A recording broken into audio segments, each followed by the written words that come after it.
সাবরুমের integrated checkpost passenger terminal বিল্ডিংটিতে জলে পরিপূর্ণ। এলাকার মানুষদের অভিযোগ, কোটি কোটি টাকা খরচ করলেও বিজ্ঞানসম্মতভাবে বিল্ডিংটি কি তাহলে প্রকৌশলীরা করতে পারেনি? যদি করে থাকে তাহলে কি করে বিল্ডিংয়ের ভেতরে জল ঢুকলো? এমন প্রশ্ন বিভিন্ন মহলে উকি দিচ্ছে।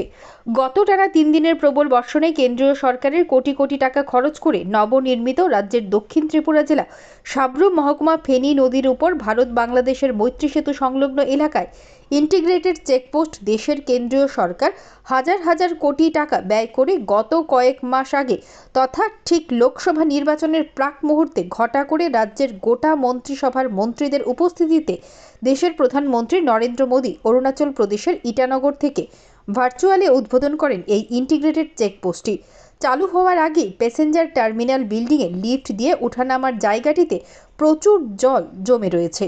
Bureau report, digital Tripura.